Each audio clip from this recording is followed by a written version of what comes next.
So, Matt, tell me, what was it that got you into music in general? What was the sparking event?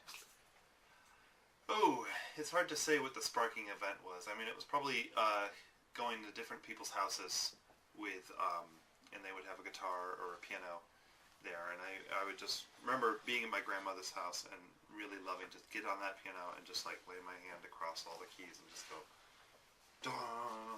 and let it ring. And they'd say, "Hey kid," well they knew my name, but they would say, "Hey kid, stop! I'm looking at you and not the camera." Okay.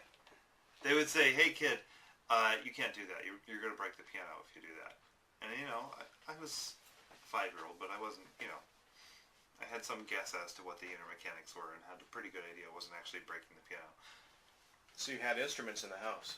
Not in the house where I grew up, but originally, grandparents' house, something like that. We took violin lessons as kids, both my sister and me. But it was a while before I was able to experiment again. Yeah, when did you really start experimenting with music or sound? Do you remember? Early on, I was in my first garage band. I played bass guitar, and I wanted to.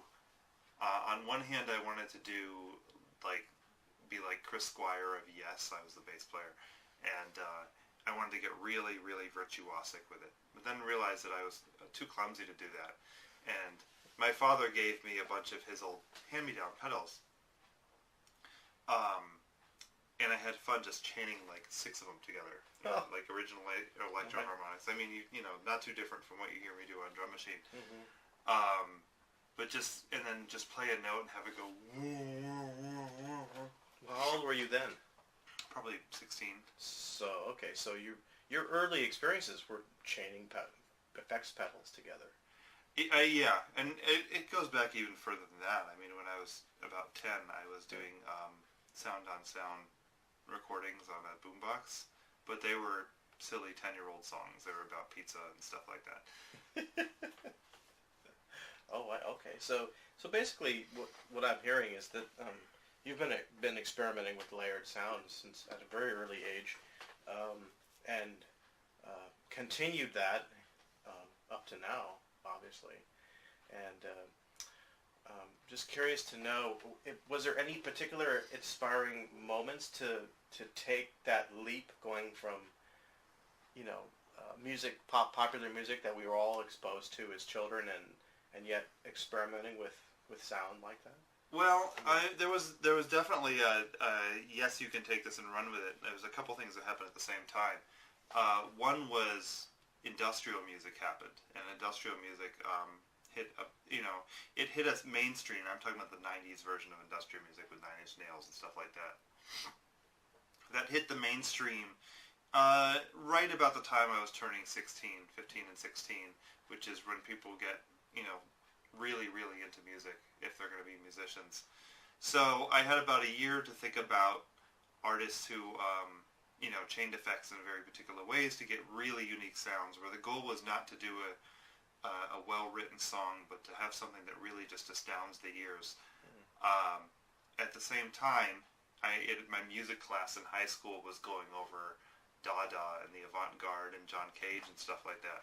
Wow. So, I mean, that just said, oh, well, if John Cage can play a cactus and it gets called music, then I can really do anything between here and there. And if I do it right, it'll be valid. So it was kind of like a, yes, you can go ahead and do these things sort of realization. Where were you when that happened? Was that here in the West Coast, or was that on the East Coast? Or? First getting into industrial music was in the East Coast, but the avant-garde chapter in the music class was in the East Coast. And also at the same time, like, the industrial music had pointers over to experimental music as well. Sure. For example, Nine Inch Nails had Coil remix some of their songs, and Coil are really big into very surreal sound design, especially on their more recent music. Oh, very cool. All right. So tell us about what you're currently working on. I know you're going to be bringing the Pmocatat Ensemble into the Outsound Music Summit this year on the 26th of July. But has that been, and it's tape manipulation, but I'm wondering what your focus has been in the last few years in terms of sound composition. Well, performance. Pmocatat the roots of Pmocatat come back to what I was doing right before what I'm doing now, which is right now I'm doing drum machine. I basically wanted to get good at an instrument. So about 10 years ago, I said, okay, I was doing, I would sometimes play tapes at a gig. I'd sometimes play a bunch of found objects. I would sometimes bring a prepared acoustic guitar. And I eventually hit the solution. I'm not getting really good at this. I should get an instrument that takes some of the schools of all that stuff and apply it that can be used and that I can basically learn to play it as me and get better with time. So I've been doing drum machine, but the Pmocatat Ensemble idea, it did happen more recently than that, and it was another kind of like alternate universe moving forward from those ideas of doing different things. So the Pmocatat Ensemble stands for pre-recorded music on CDs and tapes and things. And the idea is to play musical compositions and really do the best you can with very difficult to work with tools, or relatively difficult to work with tools. I tend to think of it as like trying to play your cello with a 10-foot pole. but not goofing off about it. But trying to do the very best you can. And in some ways, those imperfections and those those artifacts they bring out a certain life element to me. Of things don't go perfect. Sometimes things that don't go perfect turn out more beautiful than the things that do go perfectly. Right. So do you pre-compose processes and sound qualities in general, or is it pure improvisation, instantaneous, like in a performance setting? Or both? It's half and half. I mean, in addition to Pmocatat Ensemble, I've also experimented a little bit with guided group improvisation. And one of the things that I learned from that is that the tighter the fist I have, the less amazing the results tend to be.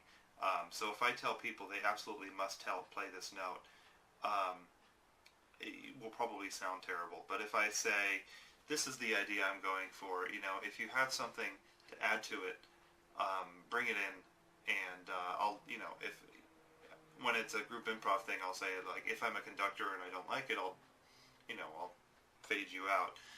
But if not, I'll rope it in.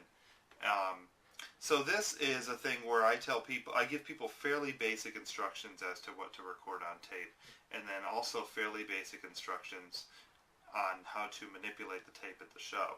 So I might tell people to, a very typical instruction from me is to record about a minute of music in which you're starting with one note, and then you're gradually expanding that to a pattern. And a simple pattern might be a repeating phrase of maybe 3 notes or something like that. And the instructions will be, for a 5-minute piece, stay in that first note for a while, and then gradually,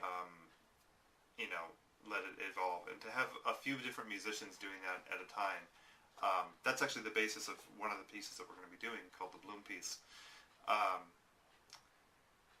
And basically, it'll start off as pretty much a straight-up drone piece, and then it'll just kind of flower into this improvisation, but it will fit together because as the musicians are manipulating it, it's something that they recorded when they were not listening to each other, but they're bringing it in the context when they are listening to each other. So, we just took a listen to one of the first pieces we did, and it was kind of magical to hear it. Yeah, it seemed to all be in the right key, even though everybody had done things separate from even gathering.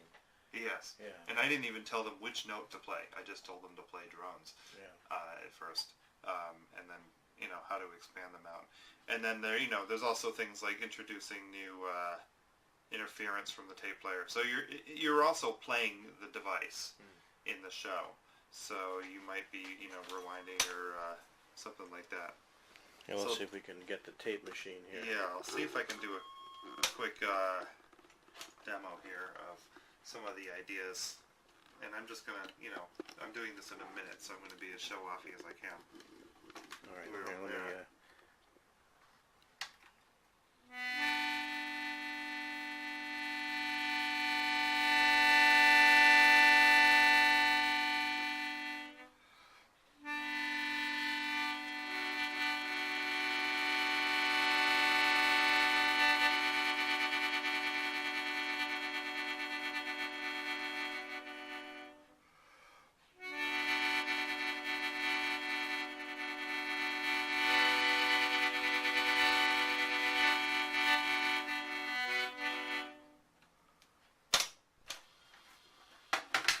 Go back and see what we get.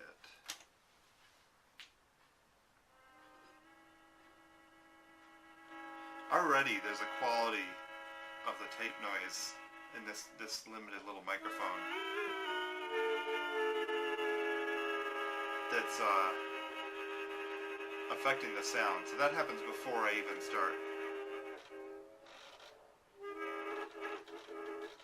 messing with it. I'm doing this very carefully so as to not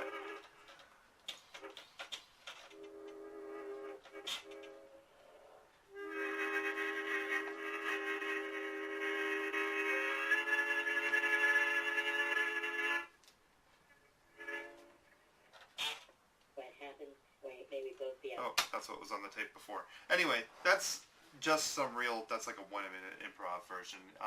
Once you get to know the tape decks, once the performers get to know them, there's a lot more they can do. There's a lot more subtle involvement, especially when you're in a group of 12, as we will be with this.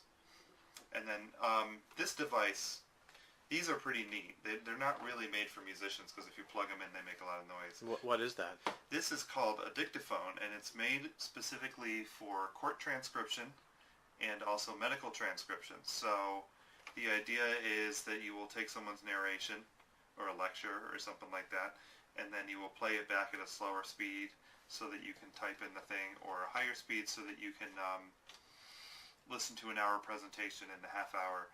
So people buy these things for like $400 and then sell them like a couple years later for $20. And as far as musical instruments go, the only issue I have, like the headphone is not as quiet as you would get on a musical instrument. It'll make a lot of unpleasant noises if you try to plug it in. But as a standalone instrument, it's actually got a lot of potential, especially since you can put anything on the tape that you want. Mm. Wow. Okay. So, and there's got how many members in the Pmocatat Ensemble are going to be doing this? We currently have 12 members. So, and then there's a certain amount of turnover for each time we do it. It's maybe about maybe 20 all or 30%. tape players or other media, other types. I try to limit it as much as I can to tape players and CD players. CD players can either be off the shelf Sony, the ones made in the late 80s tend to have a lot more control ability than the ones they make now. Also, CD DJ units are allowed. Two things, I try to put the kibosh on having a lot of iPods.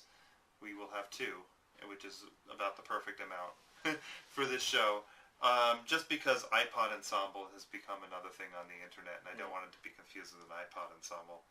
The other thing is, every time we do this, somebody comes back and says, "Oh, wait a minute, I have a great idea. I'm going to take my samples and put them on a laptop." And I'm like, "No, I did think of that. That's exactly." It's already been done. Yeah, that's exactly. Laptop Ensemble has been done, and putting recordings into a laptop. It's not that it's been done that I don't want to do it. It's that it's been done by people who would do it better than me. So this was something, and it's kind of an idea that's going to be put to sleep as the coming years go by, because this technology is fading from relevancy. The tape deck that I like to use the most just got discontinued, and before long, I'd say in the next 2 or 3 years, these things are going to not be sold anymore. I mean, they're already not selling many devices that do these. But records are still being pressed, and record players are still being made. You don't think tape players will Or tape? Well, I'm tape talking about like cassettes? these blank cassettes. Blank cassettes? Because the two main uses of these blank cassettes are recording notes to self, or recording lectures and stuff, and recording mixtapes. And both of those things are much more easy on digital media. So I guess everyone needs to go out right now and hoard as many tape cassettes as possible. If you want to learn this as an instrument, definitely. And I really think it's a rewarding instrument. Yeah. At least it gets, at the very least, and for the members of the ensemble too, it gets you thinking about music in a different way. Of here I have this continuum of that I've recorded here. This is an event that has a start and a finish, and I'm playing with time, so to speak. You know, this is a time machine. So I can freeze it. I can bend time. I can, you know, further on there's a couple sentences in here. So here's my friend reading, and he's reading sentences. The number of months, a continuing conversation. And I can, you know, I don't know. I find that fascinating that you can take these narratives and do something artistic with them. Right, exactly. So, are you planning on what are your next steps then? If you were going to move on to other things, are you working on other projects? What's your thoughts on that for yourself as a composer and a performer? As a composer, I mean, Pmocatat Ensemble also goes back into what I think of as process music. And probably not my term. I'm sure I picked it up from somebody else. Where the process of making music is in itself part of the appeal of the music. I'm finding that the more I do music, the more I'm moving away from process music. And I still want to make interesting sounds, but the idea of the interesting sounds is that they're interesting. So I will probably always use tape machines, but I might not use tape machines in a band about tape machines. Mm-hmm. So I'm trying to do now, I'm trying to take what I know and kind of apply it more to a rock setting, try to reconcile this avant-garde stuff back into rock and roll for me. Which right now the thing I most want to do is improvise psychedelic music bands. Great. Okay. Well, then I look forward to your performance coming up July 26th at the Community Music Center at the Outsound Music Summit. And for those of you who want to find out more, just go to outsound.org/summit and check it out. Thanks, Matt. Thanks. Yeah. Thanks for listening. All right.